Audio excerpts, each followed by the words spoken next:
નમસ્કાર મિત્રો, આપ જોઈ રહ્યા છો ધ ટેકનિકલ ગુજરાત અને આજે અમે લઈને આવ્યા છીએ એક એવી અગત્યની માહિતી જે લાખો આયુષ્માન કાર્ડ ધારકો માટે લાઈફ સેવિંગ સાબિત થશે। હા મિત્રો, આજે અમે વાત કરવા જઈ રહ્યા છીએ આયુષ્માન કાર્ડમાં ચાલી રહેલી ફરજિયાત KYC પ્રક્રિયા વિશે, જે નહીં કરો તો તમારું કાર્ડ બંધ થઈ જશે અને મુશ્કેલીના સમયમાં મફત સારવારનો લાભ આપને નહીં મળે। તો આ વિડિયો અંત સુધી જરૂર જોજો, કારણ કે અંતે અમે તમને સ્ટેપ બાય સ્ટેપ KYC કેવી રીતે કરવી તે પણ સમજાવીશું। મિત્રો, ચેનલમાં નવા હો તો ચેનલને સબસ્ક્રાઇબ કરી નાખજો જેથી ગુજરાતીમાં તમને સૌથી પહેલા માહિતી મળી રહે। આ વિડિયો ગમે તો મિત્રો વિડિયો લાઈક અને કોમેન્ટ કરી નાખજો। ચાલો મિત્રો આજના વિડિયો તરફ આગળ વધીએ। પાર્ટ 1, હાલ શું મોટો અપડેટ આવ્યું છે? મિત્રો, હેલ્થ મંત્રાલય અને NHA તરફથી એક મોટું બહાર પડ્યું છે, જે મુજબ 2024-25ની નવી વેરિફિકેશન ડ્રાઈવ ચાલી રહી છે, જેના અંતર્ગત 10મી 40% આયુષ્માન કાર્ડો ચેક કરવામાં આવી રહ્યા છે, જેમાંથી હજારો કાર્ડો પહેલેથી જ નિષ્ક્રિય ઇનએક્ટિવ બતાવવામાં આવી રહ્યા છે। મુખ્ય કારણ શું? ઘણી બધી ફેમિલીઓએ વર્ષો પહેલા યોજના બનાવી હતી, પણ આજે તેમની આવક, પરિવારની સંખ્યા, એડ્રેસ, ઘણા ફેરફારો થયા છે। આ માટે સરકારે ફરજિયાત KYC અને દસ્તાવેજ વેરિફિકેશન રાખ્યું છે। પાર્ટ 2, KYC ન કરાવશો તો શું થશે? આ ખૂબ જ ગંભીર મુદ્દો છે। જો KYC નહીં કરો તો તમારું આયુષ્માન કાર્ડ નોન એક્ટિવ થઈ જશે। હોસ્પિટલમાં જશો ત્યારે મફત સારવાર ન મળે, તમારું નામ બેનિફિશરીમાંથી કાઢી નાખવામાં આવશે, ફરીથી કાર્ડ બનાવવા માટે લાંબો સમય અને દસ્તાવેજોની જરૂર પડશે। સરકારે સ્પષ્ટ કહ્યું છે કે KYC ફરજિયાત છે, નહીં કરો તો કાર્ડ સસ્પેન્ડ થશે। પાર્ટ 3, કોણે KYC કરાવવી જ પડશે?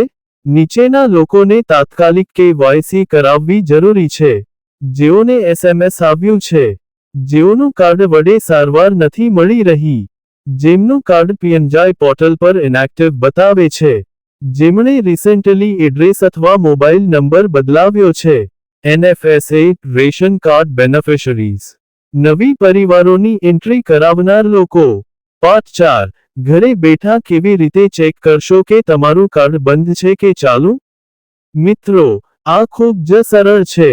સ્ટેપ 1, ગૂગલમાં લખો PMJ ઇનકાવા, સીધી આયુષ્માન પોર્ટલ પર જાઓ। સ્ટેપ 2, તમારા મોબાઈલ નંબર અથવા આધાર દ્વારા લોગિન કરો। સ્ટેપ 3, તમારી ફેમિલી લિસ્ટ ખુલી જશે। અહીં 3 સ્થિતિ જોવા મળશે: એક્ટિવ કાર્ડ ચાલુ છે, KYC પેન્ડિંગ તાત્કાલિક કરાવો, ઇનએક્ટિવ સસ્પેન્ડેડ કાર્ડ બંધ। જો યલો અથવા રેડ આવે તો તરત આગળની પ્રક્રિયા કરવી। પાર્ટ 5, હવે આવે છે મહત્વનો ભાગ: KYC કેવી રીતે કરવી? ઓપ્શન 1, CSC સેન્ટર પર KYC।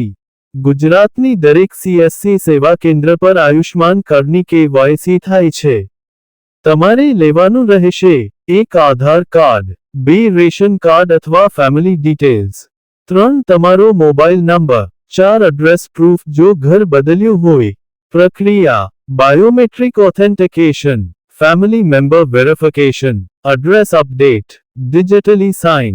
5 થી 10 મિનિટમાં KYC તૈયાર થઈ જાય છે। Option 2, taluka health office Ayushman help desk.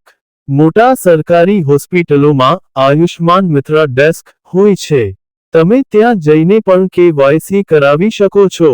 Option 3, online KYC, જો સેલ્ફ KYC ખુલ્લું હોય।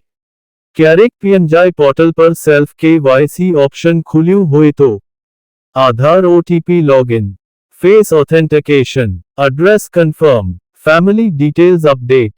નોંધ: દર વખતે સેલ્ફ KYC ઉપલબ્ધ હોય એવું નથી, મોટે ભાગે CSC પર જ કરાવવું પડે। પાર્ટ 6, કઈ મિસ્ટેક્સ ના કરતા, નહીં તો કાર્ડ થઈ જશે।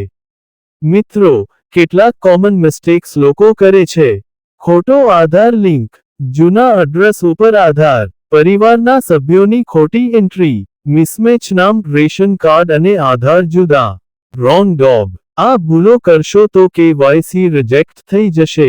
પાઠ 7. તમારું કાર્ડ બંધ ન થાય તે માટે શું કરવું? તમારું આધાર મોબાઈલ સાથે લિંક રાખો.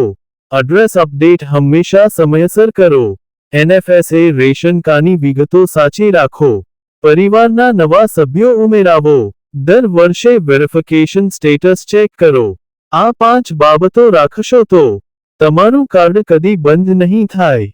મિત્રો, આ માહિતી માત્ર તમારા માટે નહીં, પણ કોઈ એક શેર તમારી આખી વોટ્સએપ લિસ્ટના લોકોનું કાર્ડ બચાવી શકે છે. કારણ કે લાખો લોકોનું કાર્ડ ઇનએક્ટિવ થઈ રહ્યું છે. તો આજની જ તારીખે નજીકના CSC પર જજો અને તમારું આયુષ્માન કાર્ડ KYC પૂર્ણ કરાવો.